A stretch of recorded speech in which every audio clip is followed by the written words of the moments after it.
आईने हिंदी के एक नए एपिसोड में आपका स्वागत है, जहां आपके लिए लेकर के आते हैं इंडियन डिफेंस के टॉप अपडेट्स को। और आज के इस वीडियो में हम बात करने वाले हैं भारतीय वायुसेना के advance freedom combat aircraft MRFA programme और हैवी लिफ्ट एयरक्राफ्ट को लेकर के आई एक महत्वपूर्ण जानकारी के बारे में, जो कि खुद भारतीय वायुसेना प्रमुख chief of air staff air chief marshal Vivek Ram Chaudhary sir के द्वारा साझा करी गई है। दरअसल एयरफोर्स डे से पहले एक प्रेस कॉन्फ्रेंस को संबोधित करते हुए भारतीय वायुसेना प्रमुख ने भारतीय वायुसेना के जो अपकमिंग एक्विजिशन प्रोग्राम है, इनके बारे में कुछ महत्वपूर्ण जानकारियां साझा करी हैं। आइए शुरुआत करते हैं एडवांस फ्रीडम कॉम्बैट एयरक्राफ्ट से। भारतीय वायुसेना प्रमुख ने एमका को लेकर के ये कहा है कि defence research and development organisation इसके डेवलपमेंट पर पूरी तरीके से इस समय फोकस्ड है और जो कार्य है वो प्रगति पर है। ये भारत का एक 5th जनरेशन फाइटर एयरक्राफ्ट होने वाला है, जो कि काफ़ी ज़्यादा कैपेबल होगा और भारतीय वायुसेना भी इसमें पूरी तरीके से एक्टिव सपोर्ट प्रदान कर रही है। उन्होंने ये कहा कि जो एमका प्रोग्राम का रिव्यू है वो कंडक्ट किया जा चुका है। जो नीच टेक्नोलॉजीज़ हैं वो इस समय भारत में विकसित की जा रही हैं, जिनका इस्तेमाल एडवांस फ्रीडम कॉम्बैट एयरक्राफ्ट में किया जाना है। उन्होंने ये कहा कि एमका की जो डिज़ाइन होगी वो काफ़ी स्टेल्दी होगी। एमका एक पावरफुल इंजन के साथ में आएगा। एमका में हमें सुपर क्रूज कैपेबिलिटीज़ देखने को मिलेंगी और दूसरे जो सेंसर्स हैं, दूसरे जो इसके सिस्टम्स हैं, वो पूरी तरीके से भारत में ही विकसित किए जाएंगे। अब जैसा कि हम लोग एमका प्रोग्राम को लेकर के ये जानते हैं कि इसका जो क्रिटिकल डिज़ाइन रिव्यू है, यानी CDR है, ये अप्रैल 2023 में ही कंप्लीट किया जा चुका है। और उस समय एक रिपोर्ट सामने आई थी जहां पर यह कहा गया था कि defence research and development organisation इस समय कैबिनेट कमेटी ऑन सिक्योरिटी के सामने पहुंची है, जहां पर उनके द्वारा फंड्स अप्रूवल के लिए मांग की गई है, यानी फंड्स को अप्रूव किए जाने की जो मांग है वो की गई है। और जैसे ही फंड्स अप्रूव कर दिए जाएंगे तो एरोनॉटिकल डेवलपमेंट एजेंसी के द्वारा एडवांस मीडियम कॉम्बैट एयरक्राफ्ट के जो 5 अलग अलग प्रोटोटाइप्स हैं, इनका निर्माण किया जाएगा।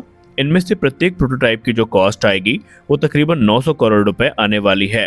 हालांकि ये डेवलपमेंटल कॉस्ट है, लेकिन जब ये बन के तैयार होंगे तो जो प्रोडक्शन कॉस्ट है ये निसंदेह अनुमानित है कि काफ़ी कम हमें देखने को मिलने वाली है।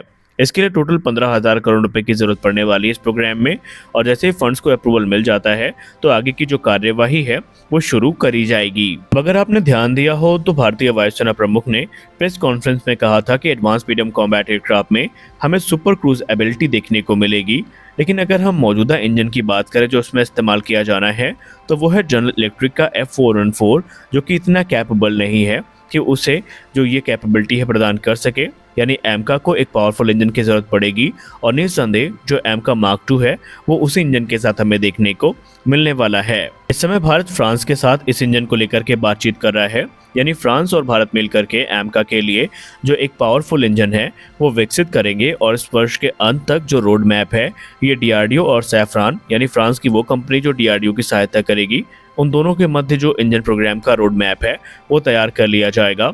अगर हम आपको कुछ समय पहले ले चलें तो आपको पता होगा कि सैफरान ने अपना जो M84-4 इंजन है वो ऑफ़र किया था, या उसका जो एक अपग्रेडेड वेरिएंट है वो ऑफ़र किया था। सॉरी, M88-4 है इंजन जो फ्रांस के द्वारा ऑफर किया गया था, और इसका ही एक अपग्रेडेड वेरिएंट भारत में बनाया जाएगा, जो कि बहुत सारे इंप्रूवमेंट के साथ में होगा और फ्रांस इसकी पूरी जिम्मेदारी लेने को तैयार है। अब अगली जो बड़ी अपडेट है वो है MRFA प्रोग्राम को लेकर के, जिसके अंतर्गत बड़ी संख्या में जो फाइटर जेट्स हैं वो खरीदी जानी है।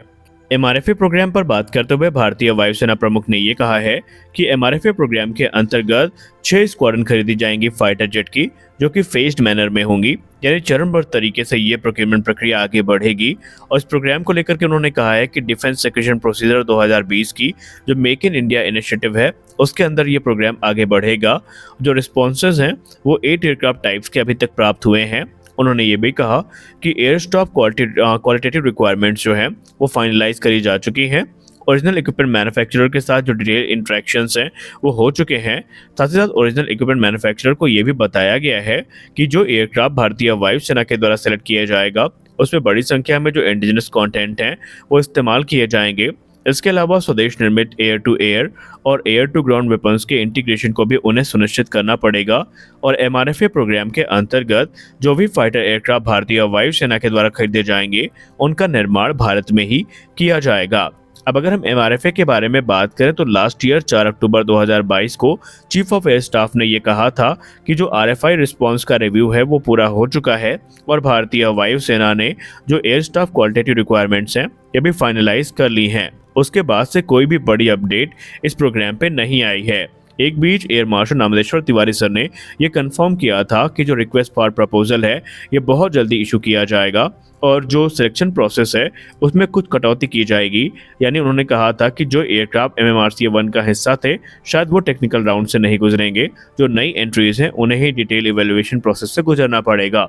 लेकिन उसके बाद अभी तक कोई मेजर अपडेट इस प्रोग्राम को लेकर के नहीं आई जो इस तरफ इशारा करे कि ये प्रोग्राम पूरी रफ्तार के साथ आगे बढ़ रहा है। लेकिन अनुमान लगाया जा रहा है कि बहुत जल्दी भारतीय वायुसेना से इस प्रोग्राम को लेकर के कुछ बड़ी अपडेट्स हमें देखने को मिल सकती हैं। अब आइए बात कर लेते हैं हैवी लिफ्ट एयरक्राफ्ट के बारे में, जिसमें भारतीय वायुसेना काफ़ी ज़्यादा ध्यान दी हुई है। इस विषय पर बात करते हुए भारतीय वायुसेना प्रमुख ने ये कहा कि ऑलरेडी जो रिक्वेस्ट फॉर इंफॉर्मेशन है हैवी लिफ्ट एयरक्राफ्ट को लेकर के वो इशू कर दी गई है। यानी हैवी लिफ्ट ट्रांसपोर्ट एयरक्राफ्ट के लिए जो रिक्वेस्ट फॉर इंफॉर्मेशन है वो इशू कर दी गई है और जो रिस्पॉन्सेज हैं वो भी रिसीव हो चुके हैं। दरअसल ये जो प्रोग्राम है ये IL-76 जैसे जो एयरक्राफ्ट हैं इनको रिप्लेस करने के लिए आयोजित किया गया है। इसमें जो ओरिजिनल इक्विपमेंट मैन्युफैक्चरर हैं इनके साथ बातचीत की जा रही है और इसमें जो इंडिजिनस कंटेंट है उसे बड़ी संख्या में इस्तेमाल किए जाने के लिए जो बातचीत है वो की जा रही है। अब जैसा कि हम सब जानते हैं भारतीय वायुसेना के द्वारा जो MDA एयरक्राफ्ट हैं यानी मीडियम ट्रांसपोर्ट एयरक्राफ्ट हैं इनके लिए जो RFI इशू करी गई है उसमें एयरक्राफ्ट की जो संख्या है वो तो अभी क्लासिफाइड रखी गई है, लेकिन अनुमान के हिसाब से तकरीबन 60 से 80 जो एयरक्राफ्ट हैं वो खरीदे जा सकते हैं।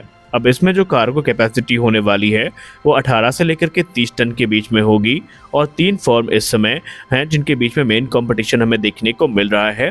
पहला है एयरबस जो कि अपने A400M एटलस के साथ सामने आई है। दूसरी है लॉकहेड मार्टिन जो अपने C-130 जेट सुपर हरक्यूलिस के साथ सामने आई है। और वहीं अगला जो कंपनी है वो है एम्ब्रेयर जो कि अपने C-390 मिलेनियम के साथ सामने आई है। अब इसमें अगर हम इन एयरक्राफ्ट की कार्गो कैरिंग कैपेसिटी की बात करें तो सबसे ज़्यादा जो कैपेसिटी है वो है A400M एटलस की जिसकी मैक्सिमम कैरिंग कैपेसिटी है 37 टन्स की। वहीं अगर हम C-130 जे सुपर हरक्यूलिस की बात करें तो उसकी जो कैपेसिटी है वो है 20 टन की। वहीं C-390 मिलेनियम जो है उसकी कार्गो कैरिंग कैपेसिटी है वो है 26 टन की। तो इनमें से ही कोई एक एयरक्राफ्ट माना जा रहा है कि आने वाले भविष्य में भारतीय वायुसेना के द्वारा सेलेक्ट किया जाएगा। लेकिन अगर हम एक्सपर्ट्स की बात माने तो यहाँ पर जो चांसेस हैं वो A400M एटलस के सबसे ज़्यादा हैं, क्योंकि इसको लेकर के एयरबस ने पहले भी कहा था कि अगर ये एयरक्राफ्ट सेलेक्ट किए जाते हैं तो इसकी लोकल मैन्युफैक्चरिंग में भारत को ज़्यादा पैसे खर्च नहीं करने पड़ेंगे। और उन्होंने ये दावा किया था कि जहाँ पर इस समय C-295 बनाए जा रहे हैं टाटा के साथ मिल करके, इसी फैसिलिटी को वो अपग्रेड करेंगे जहाँ पर इन एयरक्राफ्ट का निर्माण पॉसिबल होगा। खैर ये डिसीजन अभी भारतीय वायुसेना के ऊपर है कि वो किसको सेलेक्ट करती है। तो आज के इस वीडियो में बस इतना ही। मिलते हैं अपने अगले वीडियो में कुछ और अपडेट्स के साथ। तब तक के लिए जय हिंद।